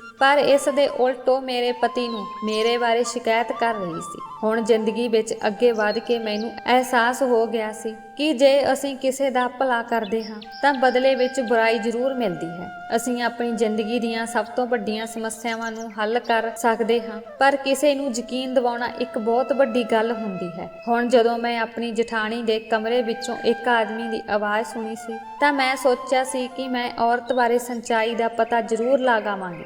ਅੱਜ ਤੋਂ ਪਹਿਲਾਂ ਮੈਨੂੰ ਇਸ ਗੱਲ ਦਾ ਅਹਿਸਾਸ ਵੀ ਨਹੀਂ ਹੋਇਆ ਸੀ, ਪਰ ਹੁਣ ਮੈਂ ਆਪਣੀ ਜਠਾਣੀ ਤੋਂ ਬਹੁਤ ਨਫ਼ਰਤ ਕਰਨ ਲੱਗੀ ਸੀ। ਉਸ ਦੇ ਕਾਰਨ ਮੇਰੀ ਵਿਆਹੁਤਾ ਜ਼ਿੰਦਗੀ ਨੂੰ ਗ੍ਰਹਿਣ ਲੱਗ ਗਿਆ ਸੀ। ਗੌਰਵ ਨੂੰ ਹਮੇਸ਼ਾ ਆਪਣੀ ਭਰਜਾਈ ਦੀ ਚਿੰਤਾ ਰਹਿੰਦੀ ਸੀ। ਇੰਜ ਲੱਗ ਰਿਹਾ ਸੀ ਜਿਵੇਂ ਮੈਂ ਉਸ ਲਈ ਅਤੇ ਉਸ ਦੇ ਘਰ ਦੀ ਨੌਕਰਾਣੀ ਬਣ ਗਈ ਸੀ। ਹੁਣ ਮੈਂ ਫੈਸਲਾ ਕਰ ਲਿਆ ਸੀ ਕਿ ਮੈਂ ਆਪਣੀ ਜਠਾਣੀ ਦੀ ਸੱਚਾਈ ਬਾਰੇ ਖੁਦ ਪਤਾ ਲਗਾਵਾਂਗੀ ਅਤੇ ਆਪਣੇ ਪਤੀ ਦੀਆਂ ਅੱਖਾਂ ਤੇ ਲੱਗੀ ਪੱਟੀ ਨੂੰ ਹਟਾਵਾਂਗੀ। ਮੈਂ ਆਪਣੇ ਹੰਝੂ ਪੂੰਝੇ ਅਤੇ ਸੌਣ ਲਈ ਲੇਟ ਗਈ। ਸਵੇਰੇ ਜਦੋਂ ਮੇਰੇ ਪਤੀ ਦਫ਼ਤਰ ਜਾਣ ਲਈ ਉੱਠੇ ਤਾਂ ਉਹਨਾਂ ਦਾ ਮੂਡ ਨਾਰਮਲ ਸੀ ਤੇ ਮੈਂ ਵੀ ਆਪਣਾ ਮੂਡ ਨਾਰਮਲ ਰੱਖਿਆ ਹੋਇਆ ਸੀ। ਹਰ ਰੋਜ਼ ਦੀ ਤਰ੍ਹਾਂ ਮੈਂ ਆਪਣੇ ਕੰਮ ਵਿੱਚ ਰੁੱਝੀ ਹੋਈ ਸੀ ਕਿ ਅਚਾਨਕ ਮੇਰੀ ਜਠਾਣੀ ਮੇਰੇ ਕੋਲ ਆਈ ਅਤੇ ਮੇਰੇ ਵੱਲ ਗੁੱਸੇ ਨਾਲ ਦੇਖ ਕੇ ਪੁੱਛਿਆ, ਕੱਲ ਰਾਤ ਤੂੰ ਮੇਰੇ ਕਮਰੇ ਵਿੱਚ ਕੀ ਲੈਣ ਆਈ ਸੀ? ਮੈਂ ਵੀ ਉਸ ਦੀਆਂ ਅੱਖਾਂ ਵਿੱਚ ਅੱਖਾਂ ਪਾ ਕੇ ਕਿਹਾ, ਕੱਲ ਰਾਤ ਮੈਨੂੰ ਤੁਹਾਡੇ ਕਮਰੇ ਵਿੱਚੋਂ ਇੱਕ ਆਦਮੀ ਦੇ ਬੋਲਣ ਦੀ ਆਵਾਜ਼ ਸੁਣਾਈ ਦਿੱਤੀ ਸੀ। ਮੈਂ ਬਹੁਤ ਪਰੇਸ਼ਾਨ ਸੀ ਕਿ ਸ਼ਾਇਦ ਘਰ ਵਿੱਚ ਕੋਈ ਚੋਰ ਵੜ ਗਿਆ ਹੈ, ਇਸੇ ਲਈ ਮੈਂ ਗੌਰਵ ਦੇ ਨਾਲ ਤੁਹਾਡੇ ਕੋਲ ਆਈ ਸੀ। ਜਠਾਣੀ ਕਹਿਣ ਲੱਗੀ, ਤੈਨੂੰ ਸ਼ਰਮ ਨਹੀਂ ਆਉਂਦੀ ਮੇਰੇ ਉੱਪਰ ਨਜ਼ਰ ਰੱਖਦੀ ਨੂੰ? ਜਦੋਂ ਮੈਂ ਕਮਰੇ ਵਿੱਚ ਸੀ ਤਾਂ ਕੋਈ ਚੋਰ ਮੇਰੇ ਕਮਰੇ ਵਿੱਚ ਕਿਵੇਂ ਆ ਸਕਦਾ ਹੈ? ਮੈਨੂੰ ਲੱਗਦਾ ਹੈ ਕਿ ਕੋਈ ਚੋਰ ਤੇਰੇ ਦਿਮਾਗ ਵਿੱਚ ਵੜ ਗਿਆ ਹੈ। ਮੈਂ ਇਸ ਚੋਰ ਨੂੰ ਤੇਰੇ ਦਿਮਾਗ ਵਿੱਚੋਂ ਕਿਵੇਂ ਕੱਢਾਂਗੀ? ਇਸ ਦਾ ਮੇਰੇ ਕੋਲ ਇੱਕ ਤਰੀਕਾ ਹੈ। ਮੈਂ ਤੁਹਾਡੇ ਪਤੀ ਨੂੰ ਕਹਿ ਕੇ ਤੁਹਾਨੂੰ ਤਲਾਕ ਦਵਾ ਦੇਵਾਂਗੀ ਅਤੇ ਤੁਹਾਨੂੰ ਇਸ ਘਰ ਵਿੱਚੋਂ ਕਢਵਾ ਦਿਆਂਗੀ। ਜੇਕਰ ਮੈਂ ਗੌਰਵ ਨੂੰ ਕਹਾਂ ਕਿ ਤੈਨੂੰ ਤਲਾਕ ਦੇ ਕੇ ਇਸ ਘਰ ਤੋਂ ਬਾਹਰ ਕੱਢ ਦੇਵੇ ਤਾਂ ਮੇਰੇ ਕਹਿਣ ਤੇ ਉਹ ਤੈਨੂੰ ਇਸ ਘਰੋਂ ਬਾਹਰ ਕੱਢ ਦੇਵੇਗਾ ਤੇ ਤੇਰੇ ਸੋਚਣ ਤੇ ਸਮਾਂ ਵੀ ਨਹੀਂ ਲੱਗੇਗਾ। ਉਹ ਤੈਨੂੰ ਤਲਾਕ ਦੇ ਕਾਗਜ਼ ਤੇਰੇ ਹੱਥ ਵਿੱਚ ਦੇ ਦੇਵੇਗਾ ਅਤੇ ਤੈਨੂੰ ਇਹ ਘਰ ਤੋਂ ਬਾਹਰ ਕੱਢ ਦੇਵੇਗਾ। ਮੈਂ ਉਸ ਦੀ ਤਲਾਕ ਦੀ ਧਮਕੀ ਤੋਂ ਘਬਰਾ ਗਈ ਸੀ, ਇਸ ਲਈ ਮੈਂ ਉਸ ਨੂੰ ਕੁਝ ਨਹੀਂ ਕਿਹਾ ਅਤੇ ਚੁੱਪ ਰਹੀ। ਹਰ ਰਾਤ ਦੀ ਤਰ੍ਹਾਂ ਅੱਜ ਵੀ ਮੈਂ ਆਪਣੇ ਰੁਟੀਨ ਅਨੁਸਾਰ ਕੰਮ ਤੋਂ ਵਿਹਲੀ ਹੋ ਕੇ ਆਪਣੇ ਕਮਰੇ ਵਿੱਚ ਚਲੀ ਗਈ। ਰੋਜ਼ ਵਾਂਗ ਗੌਰਵ ਵੀ ਸੌਂ ਗਿਆ ਸੀ, ਮੈਂ ਵੀ ਲੇਟ ਗਈ, ਪਰ ਮੇਰੇ ਕੰਨ ਅਜੇ ਵੀ ਬਾਹਰ ਵੱਲ ਸਨ। ਮੈਂ ਹਰ ਆਵਾਜ਼ ਤੋਂ ਸੁਚੇਤ ਸੀ। ਫਿਰ ਜਦੋਂ ਰਾਤ ਦੇ 2 ਵਜੇ ਤਾਂ ਮੈਂ ਬਹੁਤ ਹਿੰਮਤ ਇਕੱਠੀ ਕੀਤੀ ਅਤੇ ਚੁੱਪਚਾਪ ਉੱਠ ਕੇ ਆਪਣੇ ਕਮਰੇ ਤੋਂ ਬਾਹਰ ਆ ਗਈ ਕਿ ਕਿਤੇ ਮੇਰੇ ਪਤੀ ਨੂੰ ਪਤਾ ਨਾ ਲੱਗ ਜਾਵੇ ਕਿ ਮੈਂ ਆਪਣੀ ਜਠਾਣੀ ਦੇ ਕਮਰੇ ਵੱਲ ਜਾ ਰਹੀ ਹਾਂ, ਨਹੀਂ ਤਾਂ ਉਹ ਇਸ ਵਾਰ ਪਹਿਲਾਂ ਨਾਲੋਂ ਵੀ ਜ਼ਿਆਦਾ ਗੁੱਸੇ ਹੋ ਜਾਵੇਗਾ। ਮੈਂ ਹੌਲੀ-ਹੌਲੀ ਆਪਣੀ ਜਠਾਣੀ ਦੇ ਕਮਰੇ ਵੱਲ ਚਲੀ ਗਈ। ਮੈਂ ਆਪਣੇ ਕੰਨ ਉਸ ਦੀ ਖਿੜਕੀ ਵੱਲ ਕਰ ਲਏ ਤੇ ਗੱਲਾਂ ਸੁਣਨ ਲੱਗੀ। ਪਾਰੁਲ ਕਿਸੇ ਨਾਲ ਗੱਲ ਕਰ ਰਹੀ ਸੀ ਤੇ ਕਹਿ ਰਹੀ ਸੀ ਕਿ ਬੜੀ ਮੁਸ਼ਕਲ ਨਾਲ ਆਪਣਾ ਦਿਨ ਗੁਜ਼ਾਰਦੀ ਹਾਂ। ਮੈਂ ਹਮੇਸ਼ਾ ਇਸ ਗੱਲ ਦੀ ਉਡੀਕ ਕਰਦੀ ਹਾਂ ਕਿ ਰਾਤ ਕਦੋਂ ਆਵੇਗੀ ਅਤੇ ਮੈਂ ਤੁਹਾਨੂੰ ਕਦੋਂ ਮਿਲਾਂਗੀ। ਫਿਰ ਇੱਕ ਆਦਮੀ ਦੇ ਬੋਲਣ ਦੀ ਆਵਾਜ਼ ਮੇਰੇ ਕੰਨਾਂ ਤੱਕ ਪਹੁੰਚਣ ਲੱਗੀ। ਉਹ ਆਦਮੀ ਕਹਿ ਰਿਹਾ ਸੀ ਕਿ ਪਾਰੁਲ, ਮੇਰਾ ਵੀ ਇਹੀ ਹਾਲ ਹੈ। ਮੈਂ ਚਾਹੁੰਦਾ ਹਾਂ ਕਿ ਅਸੀਂ ਇਕੱਠੇ ਰਹਿ ਸਕੀਏ। ਇਹ ਸੁਣ ਕੇ ਮੈਂ ਆਪਣੇ ਕਮਰੇ ਵਿੱਚ ਪਰਤ ਆਈ ਕਿਉਂਕਿ ਮੇਰਾ ਸ਼ੱਕ ਹੁਣ ਦੂਰ ਹੋ ਗਿਆ ਸੀ। ਮੇਰੀ ਜਠਾਣੀ ਦਾ ਚਰਿੱਤਰ ਸੱਚਮੁੱਚ ਬਹੁਤ ਮਾੜਾ ਸੀ। ਉਹ ਸੰਸਕਾਰੀ ਔਰਤ ਨਹੀਂ ਸੀ, ਸਗੋਂ ਸੰਸਕਾਰੀ ਔਰਤ ਦੇ ਨਾਂ ਤੇ ਡਰਾਮਾ ਕਰ ਰਹੀ ਸੀ। ਹੁਣ ਮੈਂ ਆਪਣੀ ਜਠਾਣੀ ਦਾ ਅਸਲੀ ਚਿਹਰਾ ਆਪਣੇ ਪਤੀ ਨੂੰ ਦਿਖਾਉਣਾ ਚਾਹੁੰਦੀ ਸੀ, ਪਰ ਇਹ ਕੰਮ ਦੁਨੀਆ ਦਾ ਸਭ ਤੋਂ ਔਖਾ ਕੰਮ ਜਾਪਦਾ ਸੀ ਕਿਉਂਕਿ ਉਹ ਆਪਣੀ ਭਰਜਾਈ ਤੇ ਅੰਨਾ ਵਿਸ਼ਵਾਸ ਕਰਦਾ ਸੀ। ਉਹ ਆਪਣੀ ਭਾਬੀ ਨੂੰ ਆਪਣੀ ਮਾਂ ਸਮਝਦਾ ਸੀ ਅਤੇ ਸੋਚਦਾ ਸੀ ਕਿ ਉਸ ਦੀ ਉਮਰ ਲੰਘ ਚੁੱਕੀ ਹੈ, ਇਸ ਲਈ ਉਹ ਕੋਈ ਗਲਤ ਕੰਮ ਨਹੀਂ ਕਰ ਸਕਦੀ। ਜਦੋਂ ਸਵੇਰ ਹੋਈ ਤਾਂ ਗੌਰਵ ਦੇ ਚਿਹਰੇ ਤੇ ਅਜੇ ਵੀ 12 ਵੱਜੇ ਹੋਏ ਸਨ। ਉਸ ਦਾ ਮੂਡ ਜ਼ਿਆਦਾ ਚੰਗਾ ਨਹੀਂ ਸੀ। ਉਹ ਹਰ ਗੱਲ ਤੇ ਮੈਨੂੰ ਗੁੱਸਾ ਦਿਖਾ ਰਿਹਾ ਸੀ। ਮੈਂ ਉਸ ਨੂੰ ਮਨਾਉਣ ਦੀ ਬਹੁਤ ਕੋਸ਼ਿਸ਼ ਕੀਤੀ ਤਾਂ ਉਹ ਮੰਨ ਗਿਆ, ਪਰ ਸ਼ਿਕਾਇਤ ਕਰਨਾ ਨਹੀਂ ਭੁੱਲਿਆ। ਜਦੋਂ ਮੈਂ ਉਸ ਨੂੰ ਮਨਾਉਣ ਦੀ ਕੋਸ਼ਿਸ਼ ਕੀਤੀ ਅਤੇ ਮਾਫੀ ਮੰਗੀ ਤਾਂ ਉਹ ਮੰਨ ਗਿਆ। ਉਸ ਨੇ ਕਿਹਾ ਕਿ ਜੇਕਰ ਅੱਜ ਤੋਂ ਬਾਅਦ ਤੁਸੀਂ ਮੇਰੀ ਭਰਜਾਈ ਬਾਰੇ ਕੋਈ ਗਲਤ ਸ਼ਬਦਾਵਲੀ ਵਰਤੀ ਤਾਂ ਮੈਂ ਬਰਦਾਸ਼ਤ ਨਹੀਂ ਕਰਾਂਗਾ। ਮੈਂ ਤੈਨੂੰ ਤਲਾਕ ਦੇ ਦਿਆਂਗਾ ਤੇ ਤੈਨੂੰ ਘਰੋਂ ਕੱਢ ਦਿਆਂਗਾ। ਫਿਰ ਸਾਡੇ ਦੋਵਾਂ ਕੋਲ ਪਛਤਾਵੇ ਤੋਂ ਇਲਾਵਾ ਕੁਝ ਨਹੀਂ ਬਚੇਗਾ। ਤੁਸੀਂ ਮੇਰੀ ਗੱਲ ਕਿਉਂ ਨਹੀਂ ਸਮਝਦੇ? ਉਸ ਦੀ ਗੱਲ ਸੁਣ ਕੇ ਮੈਂ ਘਬਰਾ ਗਈ, ਪਰ ਮੈਂ ਉਸ ਦਾ ਧਿਆਨ ਹੋਰ ਗੱਲਾਂ ਵੱਲ ਮੋੜ ਲਿਆ। ਮੈਂ ਗੌਰਵ ਵੱਲ ਥੋੜਾ ਜਿਹਾ ਮੁਸਕਰਾਈ ਅਤੇ ਉਸ ਨੂੰ ਕਿਹਾ, ਗੌਰਵ, ਅੱਜ ਅਸੀਂ ਕਿਤੇ ਬਾਹਰ ਜਾਵਾਂਗੇ ਅਤੇ ਵੈਸੇ ਵੀ ਅਸੀਂ ਅੱਜ ਡਾਕਟਰ ਨਾਲ ਮੁਲਾਕਾਤ ਦਾ ਟਾਈਮ ਲਿਆ ਹੈ। ਅੱਜ ਮੈਂ ਡਾਕਟਰ ਕੋਲ ਚੈੱਕਅਪ ਲਈ ਜਾਣਾ ਹੈ। ਮੇਰੇ ਵਿਆਹ ਨੂੰ 1.5 ਸਾਲ ਹੋ ਗਿਆ ਸੀ, ਪਰ ਮੇਰੇ ਅਜੇ ਤੱਕ ਕੋਈ ਔਲਾਦ ਨਹੀਂ ਸੀ। ਇਸ ਲਈ ਮੈਂ ਆਪਣਾ ਇਲਾਜ ਸ਼ੁਰੂ ਕਰਨ ਵਾਲੀ ਸੀ ਅਤੇ ਕੁਝ ਦਿਨ ਪਹਿਲਾਂ ਡਾਕਟਰ ਨੇ ਮੇਰੇ ਕੁਝ ਟੈਸਟ ਵੀ ਕਰਵਾਏ ਸਨ। ਉਸ ਦੀ ਰਿਪੋਰਟ ਵੀ ਅੱਜ ਆਉਣੀ ਸੀ। ਗੌਰਵ ਨੇ ਇਹ ਗੱਲ ਮੰਨ ਲਈ ਅਤੇ ਕਿਹਾ ਕਿ ਠੀਕ ਹੈ, ਮੈਂ ਸ਼ਾਮ ਨੂੰ ਜਲਦੀ ਵਾਪਸ ਆ ਜਾਵਾਂਗਾ, ਤੁਸੀਂ ਤਿਆਰ ਰਹੋ। ਮੈਂ ਸ਼ਾਮ ਨੂੰ ਚੰਗੀ ਤਰ੍ਹਾਂ ਤਿਆਰ ਹੋ ਕੇ ਬੈਠ ਗਈ ਤੇ ਆਪਣੇ ਪਤੀ ਦੇ ਆਉਣ ਦੀ ਉਡੀਕ ਕਰ ਰਹੀ ਸੀ। ਗੌਰਵ ਦੇ ਘਰ ਆਉਂਦੇ ਹੀ ਅਸੀਂ ਡਾਕਟਰ ਕੋਲ ਜਾਣ ਲਈ ਘਰੋਂ ਨਿਕਲ ਗਏ। ਡਾਕਟਰ ਨੇ ਸਾਨੂੰ ਦੋਵਾਂ ਨੂੰ ਬੜੇ ਧਿਆਨ ਨਾਲ ਦੇਖਿਆ ਅਤੇ ਪੁੱਛਿਆ ਕਿ ਤੁਸੀਂ ਬੱਚੇ ਦਾ ਇਲਾਜ ਕਿਉਂ ਕਰਵਾ ਰਹੇ ਹੋ, ਜਦੋਂ ਤੁਸੀਂ ਦੋਵੇਂ ਬੱਚਾ ਲੈਣਾ ਹੀ ਨਹੀਂ ਚਾਹੁੰਦੇ ਹੋ। ਮੈਂ ਹੈਰਾਨੀ ਨਾਲ ਡਾਕਟਰ ਵੱਲ ਦੇਖਿਆ ਅਤੇ ਉਸ ਨੂੰ ਪੁੱਛਿਆ, ਡਾਕਟਰ ਸਾਹਿਬ, ਤੁਸੀਂ ਕੀ ਕਹਿਣਾ ਚਾਹੁੰਦੇ ਹੋ? ਡਾਕਟਰ ਨੇ ਕਿਹਾ ਕਿ ਇਹ ਤੁਹਾਡੇ ਦੋਵਾਂ ਦੀਆਂ ਰਿਪੋਰਟਾਂ ਤੋਂ ਸਪਸ਼ਟ ਹੈ ਕਿ ਤੁਸੀਂ ਦੋਵੇਂ ਗਰਭ ਅਵਸਥਾ ਨੂੰ ਰੋਕਣਾ ਚਾਹੁੰਦੇ ਹੋ, ਇਸ ਲਈ ਤੁਸੀਂ ਕੋਈ ਦਵਾਈ ਵਰਤ ਰਹੇ ਹੋ। ਆਖਰ ਇਹ ਕਿਵੇਂ ਹੋ ਸਕਦਾ ਸੀ? ਇਹ ਸੁਣ ਕੇ ਮੈਂ ਹੈਰਾਨ ਰਹਿ ਗਈ। ਸਾਡੇ ਦੋਹਾਂ ਦੇ ਸਿਰਾਂ ਤੇ ਅਸਮਾਨ ਡਿੱਗ ਪਿਆ ਸੀ। ਮੈਂ ਆਪਣੇ ਪਤੀ ਵੱਲ ਸ਼ੱਕ ਦੀ ਨਜ਼ਰ ਨਾਲ ਦੇਖਿਆ, ਜਦ ਕਿ ਉਹ ਵੀ ਮੇਰੇ ਵੱਲ ਸ਼ੱਕ ਦੀ ਨਜ਼ਰ ਨਾਲ ਦੇਖ ਰਿਹਾ ਸੀ। ਇਸ ਤੋਂ ਬਾਅਦ ਅਸੀਂ ਦੋਵੇਂ ਘਰ ਵਾਪਸ ਜਾਣ ਲਈ ਰਵਾਨਾ ਹੋ ਗਏ। ਅਸੀਂ ਦੋਵਾਂ ਨੇ ਪੂਰੇ ਰਸਤੇ ਇੱਕ ਦੂਜੇ ਨਾਲ ਗੱਲ ਨਹੀਂ ਕੀਤੀ, ਚੁੱਪਚਾਪ ਘਰ ਨੂੰ ਜਾਣ ਲੱਗੇ। ਫਿਰ ਜਿਵੇਂ ਹੀ ਅਸੀਂ ਆਪਣੀ ਗਲੀ ਵਿੱਚ ਪਹੁੰਚੇ ਤਾਂ ਗੌਰਵ ਦੀ ਬਾਈਕ ਦਾ ਪੈਟਰੋਲ ਖਤਮ ਹੋ ਗਿਆ। ਗੌਰਵ ਹੁਣ ਹੋਰ ਵੀ ਗੁੱਸੇ ਹੋ ਗਿਆ ਸੀ। ਅਸੀਂ ਦੋਵੇਂ ਘਰ ਵੱਲ ਤੁਰ ਪਏ। ਮੈਂ ਦੇਖਿਆ ਕਿ ਘਰ ਦਾ ਦਰਵਾਜ਼ਾ ਖੁੱਲ੍ਹਾ ਸੀ। ਜਦੋਂ ਅਸੀਂ ਦੋਵੇਂ ਘਰ ਦੇ ਅੰਦਰ ਗਏ ਤਾਂ ਸਾਨੂੰ ਜਠਾਣੀ ਦੇ ਕਮਰੇ ਵਿੱਚੋਂ ਬੋਲਣ ਦੀ ਆਵਾਜ਼ ਸੁਣਾਈ ਦਿੱਤੀ। ਫਿਰ ਅਸੀਂ ਦੋਵੇਂ ਵਿਹੜੇ ਵਿੱਚ ਰੁਕ ਗਏ ਅਤੇ ਉਸ ਦੀ ਆਵਾਜ਼ ਸੁਣਨ ਦੀ ਕੋਸ਼ਿਸ਼ ਕਰਨ ਲੱਗੇ। ਮੇਰੀ ਜਠਾਣੀ ਕਹਿ ਰਹੀ ਸੀ, ਜਲਦੀ ਕਰ, ਮੈਂ ਆਪਣਾ ਸਮਾਨ ਪੈਕ ਕਰ ਲਿਆ ਹੈ, ਅੱਜ ਮੈਂ ਇਸ ਘਰ ਨੂੰ ਸਦਾ ਲਈ ਛੱਡ ਜਾਵਾਂਗੀ। ਫਿਰ ਅਚਾਨਕ ਇੱਕ ਆਦਮੀ ਦੀ ਆਵਾਜ਼ ਆਈ। ਉਹ ਕਹਿ ਰਿਹਾ ਸੀ, ਹਾਂ ਪਾਰੂ, ਤੇਰੀ ਦਰਾਣੀ ਅਤੇ ਦਿਓਰ ਦੇ ਵਾਪਸ ਆਉਣ ਤੋਂ ਪਹਿਲਾਂ ਅਸੀਂ ਇੱਥੋਂ ਚਲੇ ਜਾਵਾਂਗੇ। ਮੇਰਾ ਪਤੀ ਵੀ ਇਹ ਸਾਰੀਆਂ ਗੱਲਾਂ ਸੁਣ ਰਿਹਾ ਸੀ। ਜਦੋਂ ਉਸਨੇ ਜ਼ੋਰ ਨਾਲ ਆਪਣੀ ਭਰਜਾਈ ਦੇ ਕਮਰੇ ਦਾ ਦਰਵਾਜ਼ਾ ਖੋਲ੍ਹਿਆ ਤਾਂ ਉਸ ਦੀਆਂ ਅੱਖਾਂ ਵਿੱਚ ਗੁੱਸਾ ਸੀ। ਕਮਰੇ ਅੰਦਰ ਜਾ ਕੇ ਦੇਖਿਆ ਤਾਂ ਜਠਾਣੀ ਦੇ ਨਾਲ ਇੱਕ ਬੰਦਾ ਵੀ ਖੜਾ ਸੀ। ਮੈਂ ਵੀ ਗੌਰਵ ਦੇ ਨਾਲ ਹੀ ਜਠਾਣੀ ਦੇ ਕਮਰੇ ਵਿੱਚ ਚਲੀ ਗਈ। ਗੌਰਵ ਨੇ ਉਸ ਆਦਮੀ ਦਾ ਕਾਲਰ ਫੜ ਲਿਆ। ਗੌਰਵ ਨੇ ਉਸ ਨੂੰ ਬੁਰੀ ਤਰ੍ਹਾਂ ਨਾਲ ਕੁੱਟਣਾ ਸ਼ੁਰੂ ਕਰ ਦਿੱਤਾ ਅਤੇ ਉਸ ਦੀ ਹਾਲਤ ਖਰਾਬ ਕਰ ਦਿੱਤੀ, ਜਦੋਂ ਕਿ ਮੇਰੀ ਜਠਾਣੀ ਉਸ ਵਿਅਕਤੀ ਨੂੰ ਬਚਾਉਣ ਦੀ ਹਰ ਸੰਭਵ ਕੋਸ਼ਿਸ਼ ਕਰ ਰਹੀ ਸੀ। ਫਿਰ ਉਹ ਕਹਿਣ ਲੱਗੀ, ਗੌਰਵ, ਇੱਕ ਵਾਰ ਮੇਰੀ ਗੱਲ ਸੁਣ।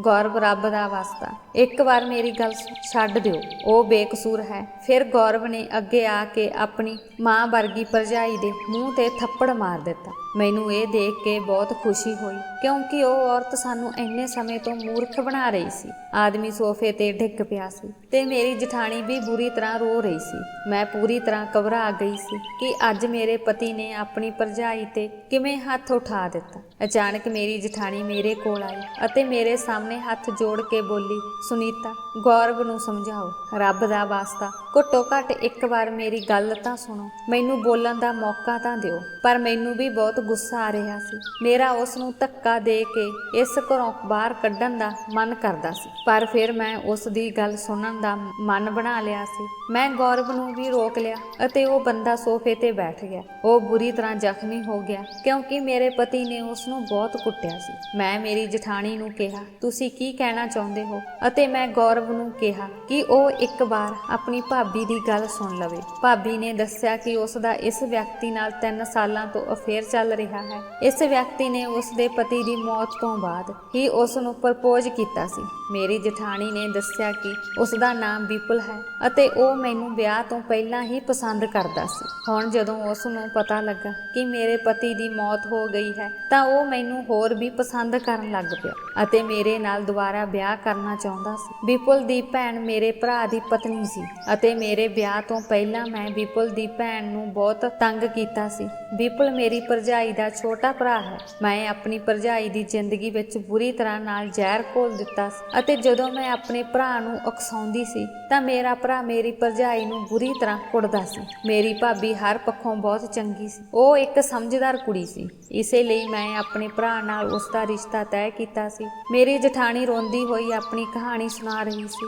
ਉਸ ਨੇ ਦੱਸਿਆ ਕਿ ਮੇਰੇ ਪੇਕੇ ਘਰ ਵਿੱਚ ਸਿਰਫ ਮੇਰਾ ਭਰਾ ਅਤੇ ਭਰਜਾਈ ਹੀ ਰਹਿੰਦੇ ਸਨ। ਮੇਰੇ ਮਾਤਾ ਪਿਤਾ ਮੈਨੂੰ ਬਚਪਨ ਵਿੱਚ ਹੀ ਛੱਡ ਗਏ ਸਨ। ਮੇਰਾ ਛੋਟਾ ਭਰਾ ਮੈਨੂੰ ਬਹੁਤ ਪਿਆਰ ਕਰਦਾ ਸੀ, ਪਰ ਜਦੋਂ ਤੋਂ ਉਸ ਦਾ ਵਿਪਲ ਦੀ ਭੈਣ ਨਾਲ ਅਫੇਅਰ ਹੋ ਗਿਆ ਸੀ, ਉਹ ਮੇਰੇ ਵੱਲ ਧਿਆਨ ਨਹੀਂ ਦਿੰਦਾ ਸੀ। ਜਦੋਂ ਤੋਂ ਮੈਂ ਆਪਣੀ ਭਾਬੀ ਜਣੀ ਵਿਪਲ ਦੀ ਭੈਣ ਨੂੰ ਨਫ਼ਰਤ ਕਰਨ ਲੱਗ ਪਈ, ਇਸ ਲਈ ਮੈਂ ਉਸ ਨੂੰ ਤੰਗ ਪਰੇਸ਼ਾਨ ਕਰਨਾ ਸ਼ੁਰੂ ਕਰ ਦਿੱਤਾ ਅਤੇ ਛੋਟੀ-ਛੋਟੀ ਗੱਲ ਤੇ ਵੀ ਮੈਂ ਉਸ ਦੀ ਸ਼ਿਕਾਇਤ ਆਪਣੇ ਭਰਾ ਨੂੰ ਕਰ ਦਿੰਦੀ ਸੀ। ਮੇਰਾ ਭਰਾ ਮੇਰਾ ਬਹੁਤ ਕਹਿਣਾ ਮੰਨਦਾ ਸੀ, ਇਸੇ ਲਈ ਮੈਂ ਆਪਣੀ ਭਾਬੀ ਨੂੰ ਆਪਣੇ ਭਰਾ ਤੋਂ ਤਲਾਕ ਦਿਵਾ ਕੇ ਆਪਣੇ ਘਰੋਂ ਕੱਢ ਦਿੱਤਾ। ਉਸ ਤੋਂ ਬਾਅਦ ਮੇਰਾ ਇੱਥੇ ਵਿਆਹ ਹੋ ਗਿਆ। ਮੈਂ ਇਕੱਲੀ ਇਸ ਘਰ ਤੇ ਰਾਜ ਕਰਨਾ ਚਾਹੁੰਦੀ ਸੀ, ਪਰ ਮੇਰੀ ਕਿਸਮਤ ਵਿੱਚ ਇਹ ਸੰਭਵ ਨਹੀਂ ਸੀ। ਵਿਆਹ ਦੇ 8 ਮਹੀਨੇ ਬਾਅਦ ਹੀ ਮੇਰਾ ਪਤੀ ਮੈਨੂੰ ਛੱਡ ਗਿਆ। ਇਸ ਤੋਂ ਬਾਅਦ ਮੈਂ ਸੋਚਿਆ ਕਿ ਮੈਂ ਇਹ ਘਰ ਕਦੇ ਨਹੀਂ ਛੱਡਾਂਗੀ। ਮੈਂ ਇਸ ਘਰ ਵਿੱਚ ਇਕੱਲੀ ਰਾਜ ਕਰਨਾ ਚਾਹੁੰਦੀ ਸੀ, ਪਰ ਲੋਕਾਂ ਨੇ ਕਿਹਾ ਕਿ ਤੁਹਾਨੂੰ ਆਪਣੇ ਦਿਓਰ ਦਾ ਵਿਆਹ ਕਰਵਾ ਦੇਣਾ ਚਾਹੀਦਾ ਹੈ। ਇਸ ਲਈ ਮੈਂ ਲੋਕਾਂ ਕਰਕੇ ਆਪਣੇ ਦਿਓਰ ਲਈ ਰਿਸ਼ਤਾ ਲੱਭਣ ਲੱਗੀ, ਜਿਸ ਤੋਂ ਬਾਅਦ ਤੂੰ ਇਸ ਘਰ ਵਿੱਚ ਆ ਗਈ ਅਤੇ ਮੈਂ ਹਮੇਸ਼ਾ ਗੌਰਵ ਨੂੰ ਸ਼ਿਕਾਇਤ ਕਰਦੀ ਰਹਿੰਦੀ ਸੀ ਕਿ ਤੁਹਾਡੀ ਪਤਨੀ ਤੁਹਾਡੇ ਦਫ਼ਤਰ ਜਾਣ ਤੋਂ ਬਾਅਦ ਮੇਰੇ ਨਾਲ ਬਹੁਤ ਬੁਰਾ ਵਿਵਹਾਰ ਕਰਦੀ ਹੈ। ਮੈਂ ਇਸ ਘਰ ਵਿੱਚ ਆਪਣਾ ਹੱਕ ਜਮਾਉਣਾ ਚਾਹੁੰਦੀ ਸੀ ਤੇ ਤੈਨੂੰ ਜਲੀਲ ਕਰਨਾ ਚਾਹੁੰਦੀ ਸੀ, ਪਰ ਵਿਪਲ ਨੇ ਮੈਨੂੰ ਦੱਸਿਆ ਕਿ ਜਦੋਂ ਤੋਂ ਉਸ ਦੀ ਭੈਣ ਦਾ ਵਿਆਹ ਹੋਇਆ ਸੀ, ਉਹ ਮੈਨੂੰ ਪਸੰਦ ਕਰਦਾ ਹੈ ਅਤੇ ਮੇਰੇ ਨਾਲ ਵਿਆਹ ਵੀ ਕਰਨਾ ਚਾਹੁੰਦਾ ਹੈ, ਪਰ ਉਸਨੇ ਕਦੇ ਵੀ ਮੇਰੇ ਅੱਗੇ ਆਪਣੇ ਪਿਆਰ ਦਾ ਇਜ਼ਹਾਰ ਨਹੀਂ ਕੀਤਾ। ਜਦੋਂ ਉਸ ਨੂੰ ਪਤਾ ਲੱਗਾ ਕਿ ਮੇਰੇ ਪਤੀ ਦੀ ਮੌਤ ਹੋ ਗਈ ਹੈ, ਉਹ ਮੈਨੂੰ ਮਿਲਣ ਲੱਗਾ। ਮੇਰੀ ਭਰਜਾਈ ਭਾਵ ਵਿਪਲ ਦੀ ਭੈਣ ਮੇਰੇ ਭਰਾ ਤੋਂ ਤਲਾਕ ਲੈ ਕੇ ਵਿਪਲ ਦੇ ਘਰ ਚਲੀ ਗਈ ਸੀ। ਮੇਰੇ ਕਹਿਣ ਤੇ ਮੇਰੇ ਭਰਾ ਨੇ ਉਸ ਨੂੰ ਬਾਹਰ ਕੱਢ ਦਿੱਤਾ ਸੀ ਅਤੇ ਮੈਂ ਇੱਥੇ ਵਿਆਹ ਕਰਵਾ ਲਿਆ ਸੀ। ਉਸ ਤੋਂ ਬਾਅਦ ਮੇਰੇ ਪਤੀ ਦੀ ਮੌਤ ਹੋ ਗਈ ਅਤੇ ਤੁਸੀਂ ਇਸ ਘਰ ਆ ਗਏ। ਜੇਕਰ ਮੈਨੂੰ ਪਹਿਲਾਂ ਪਤਾ ਹੁੰਦਾ ਕਿ ਵਿਪਲ ਮੈਨੂੰ ਪਿਆਰ ਕਰਦਾ ਹੈ ਤਾਂ ਮੈਂ ਉਸ ਦੀ ਭੈਣ ਨਾਲ ਕਦੇ ਵੀ ਬੁਰਾ ਨਾ ਕਰਦੀ ਅਤੇ ਵਿਪਲ ਨਾਲ ਖੁਸ਼ੀ-ਖੁਸ਼ੀ ਸੈਟਲ ਹੋ ਜਾਂਦੀ, ਪਰ ਬਾਅਦ ਵਿੱਚ ਮੈਨੂੰ ਪਤਾ ਲੱਗਾ ਕਿ ਵਿਪਲ ਮੈਨੂੰ ਪਿਆਰ ਕਰਦਾ ਹੈ। ਇਸ ਲਈ ਮੈਂ ਉਲਝਣ ਵਿੱਚ ਪੈ ਗਈ ਕਿ ਮੈਂ ਕੀ ਕਰਾਂ, ਕਿਉਂਕਿ ਮੈਂ ਨਹੀਂ ਚਾਹੁੰਦੀ ਸੀ ਕਿ ਮੇਰਾ ਸੱਚ ਕਦੇ ਵੀ ਗੌਰਵ ਦੇ ਸਾਹਮਣੇ ਆਵੇ, ਕਿਉਂਕਿ ਗੌਰਵ ਮੇਰੀ ਬਹੁਤ ਇੱਜ਼ਤ ਕਰਦਾ ਸੀ ਤੇ ਮੇਰਾ ਕਹਿਣਾ ਮੰਨਦਾ ਸੀ। ਇਸ ਲਈ ਮੈਂ ਇੱਥੋਂ ਵੀ ਉਹੀ ਤਰੀਕਾ ਅਪਣਾਇਆ ਜੋ ਮੈਂ ਆਪਣੇ ਭਰਾ ਤੇ ਭਰਜਾਈ ਨਾਲ ਅਪਣਾਇਆ ਸੀ। ਮੈਂ ਪੂਰੀ ਕੋਸ਼ਿਸ਼ ਕੀਤੀ ਕਿ ਤੂੰ ਤੰਗ ਆ ਕੇ ਇਸ ਘਰ ਨੂੰ ਆਪ ਹੀ ਛੱਡ ਜਾਵੇਂ, ਪਰ ਤੂੰ ਬਹੁਤ ਜਿੱਦੀ ਨਿਕਲੀ। ਮੇਰੀ ਗਲਤੀ ਕਾਰਨ ਮੇਰਾ ਘਰ ਬਰਬਾਦ ਹੋ ਗਿਆ। ਜਦੋਂ ਤੋਂ ਗੌਰਵ ਨੇ ਤੇਰੇ ਨਾਲ ਵਿਆਹ ਕੀਤਾ ਸੀ, ਉਦੋਂ ਤੋਂ ਮੇਰੇ ਦਿਲ ਵਿੱਚ ਗੌਰਵ ਲਈ ਨਫ਼ਰਤ ਵੱਧ ਗਈ ਸੀ। ਮੈਂ ਇਸ ਘਰ ਵਿੱਚ ਆਪਣਾ ਰਾਜ ਜਮਾਉਣਾ ਚਾਹੁੰਦੀ ਸੀ, ਪਰ ਗੌਰਵ ਤੁਹਾਨੂੰ ਇੰਨਾ ਪਿਆਰ ਕਰਦਾ ਸੀ ਕਿ ਇੱਥੇ ਰਹਿੰਦਿਆਂ ਮੈਨੂੰ ਆਪਣੀ ਇੱਜ਼ਤ ਘਟਦੀ ਮਹਿਸੂਸ ਹੋਈ। ਗੌਰਵ ਨੇ ਮੈਨੂੰ ਆਪਣੀ ਮਾਂ ਦਾ ਦਰਜਾ ਦਿੱਤਾ ਸੀ ਅਤੇ ਮੈਂ ਉਸ ਨੂੰ ਨਫ਼ਰਤ ਕਰਨ ਲੱਗ ਪਈ ਸੀ। ਮੈਂ ਸੋਚਿਆ ਸੀ ਕਿ ਮੈਂ ਆਪਣੇ ਪਿਆਰ ਨੂੰ ਹਾਸਲ ਕਰਕੇ ਹੀ ਰਹਾਂਗੀ। ਮੈਂ ਵਿਪਲ ਨਾਲ ਵਿਆਹ ਕਰਵਾਉਣਾ ਚਾਹੁੰਦੀ ਸੀ ਅਤੇ ਹੁਣ ਮੈਂ ਵਿਪਲ ਨੂੰ ਲੈ ਕੇ ਇੱਥੋਂ ਜਾਣਾ ਚਾਹੁੰਦੀ ਸੀ ਅਤੇ ਮੈਂ ਤੁਹਾਡੇ ਦੋਵਾਂ ਦੇ ਖਾਣੇ ਵਿੱਚ ਗਰਭ ਅਵਸਥਾ ਨੂੰ ਰੋਕਣ ਲਈ ਦਵਾਈ ਵੀ ਮਿਲਾਉਂਦੀ ਸੀ ਤਾਂ ਜੋ ਤੁਹਾਡੇ ਬੱਚਾ ਨਾ ਹੋ ਸਕੇ, ਕਿਉਂਕਿ ਜੇਕਰ ਤੁਹਾਡੇ ਬੱਚਾ ਹੁੰਦਾ ਤਾਂ ਗੌਰਵ ਉਸ ਬੱਚੇ ਨੂੰ ਹੋਰ ਵੀ ਪਿਆਰ ਕਰਨ ਲੱਗਦਾ ਅਤੇ ਮੇਰੇ ਤੋਂ ਆਪਣਾ ਧਿਆਨ ਹਟਾ ਲੈਂਦਾ ਤੇ ਮੈਂ ਅਜਿਹੀ ਜ਼ਿੰਦਗੀ ਨਹੀਂ ਜੀਣਾ ਚਾਹੁੰਦੀ ਸੀ। ਜ਼ਿਆਦਾਤਰ ਵਿਧਵਾਵਾਂ ਦੀ ਕੋਈ ਇੱਜ਼ਤ ਨਹੀਂ ਹੁੰਦੀ, ਪਰ ਮੈਂ ਇਹ ਨਹੀਂ ਚਾਹੁੰਦੀ ਸੀ। ਮੈਂ ਚਾਹੁੰਦੀ ਸੀ ਕਿ ਮੈਨੂੰ ਇਸ ਘਰ ਵਿੱਚ ਮਾਲਕਣ ਬਣਾ ਕੇ ਰੱਖਿਆ ਜਾਵੇ ਅਤੇ ਹਰ ਕੰਮ ਮੇਰੀ ਇੱਛਾ ਅਨੁਸਾਰ ਕੀਤਾ ਜਾਵੇ। ਇਹੀ ਕਾਰਨ ਹੈ ਕਿ ਤੂੰ ਅਜੇ ਤੱਕ ਗਰਭਵਤੀ ਨਹੀਂ ਹੋਈ। ਵਿਪਲ ਕਾਫੀ ਸਮੇਂ ਤੋਂ ਮੈਨੂੰ ਕਹਿ ਰਿਹਾ ਸੀ ਕਿ ਤੂੰ ਮੇਰੇ ਨਾਲ ਭੱਜ ਚੱਲ। ਵਿਪਲ ਨਾਲ ਮੇਰੀ ਮੁਲਾਕਾਤ ਵਧਣ ਲੱਗੀਆਂ। ਮੈਂ ਆਪਣੇ ਕਮਰੇ ਦੀ ਖਿੜਕੀ ਖੋਲ੍ਹਦੀ ਸੀ, ਜਿਸ ਦੀ ਮਦਦ ਨਾਲ ਵਿਪਲ ਖਿੜਕੀ ਰਾਹੀਂ ਮੇਰੇ ਕਮਰੇ 'ਚ ਆਉਂਦਾ ਸੀ ਅਤੇ ਅਸੀਂ ਦੋਵੇਂ ਰਾਤ ਨੂੰ ਇੱਕ ਦੂਜੇ ਨਾਲ ਗੱਲਾਂ ਕਰਦੇ ਸੀ। ਅਸੀਂ ਦੋਵਾਂ ਨੇ ਵਿਆਹ ਕਰਨ ਦਾ ਫੈਸਲਾ ਕੀਤਾ। ਹੁਣ ਮੈਂ ਵਿਪਲ ਨਾਲ ਘਰ ਛੱਡ ਕੇ ਜਾ ਰਹੀ ਹਾਂ। ਹੁਣ ਅਸੀਂ ਦੋਵੇਂ ਹੈਰਾਨ ਰਹਿ ਗਏ। ਮੇਰੀ ਜਠਾਣੀ ਨੇ ਮੇਰੀ ਜ਼ਿੰਦਗੀ ਵਿੱਚ ਜ਼ਹਿਰ ਘੋਲਣ ਵਿੱਚ ਕੋਈ ਕਸਰ ਬਾਕੀ ਨਹੀਂ ਛੱਡੀ। ਮੈਨੂੰ ਆਪਣੀ ਜਠਾਣੀ ਤੇ ਬਹੁਤ ਗੁੱਸਾ ਸੀ। ਅਸੀਂ ਸਾਰੇ ਚੁੱਪਚਾਪ ਖੜੇ ਰਹੇ। ਥੋੜੀ ਦੇਰ ਵਿੱਚ ਹੀ ਵਿਪਲ ਬੋਲਿਆ, ਪਾਰੁਲ, ਤੈਨੂੰ ਕੀ ਲੱਗਦਾ ਹੈ ਮੈਂ ਤੁਹਾਨੂੰ ਪਿਆਰ ਕਰਦਾ ਹਾਂ? ਮੈਂ ਤੁਹਾਨੂੰ ਪਿਆਰ ਕਰਨ ਦਾ ਦਿਖਾਵਾ ਕਰ ਰਿਹਾ ਸੀ।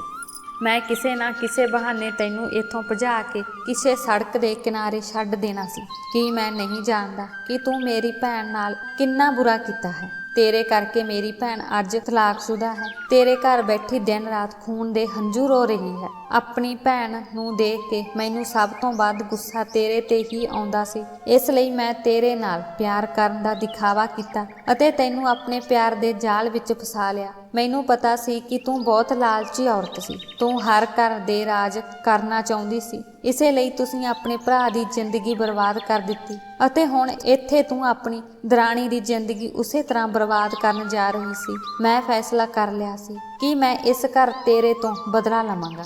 ਜੇ ਤੂੰ ਇੱਥੋਂ ਭੱਜ ਜਾਂਦੀ ਤਾਂ ਪੂਰੇ ਆਂਢ ਗੁਆਂਢ ਵਿੱਚ ਤੇਰੀ ਬਦਨਾਮੀ ਹੋ ਜਾਂਦੀ ਤੇ ਉਸ ਤੋਂ ਬਾਅਦ ਮੈਂ ਤੈਨੂੰ ਛੱਡ ਦੇਣਾ ਸੀ। ਫਿਰ ਤੈਨੂੰ ਪਤਾ ਲੱਗ ਜਾਣਾ ਸੀ ਕਿ ਕਿਸੇ ਨੂੰ ਧੋਖਾ ਦੇਣਾ ਕੀ ਹੁੰਦਾ ਹੈ।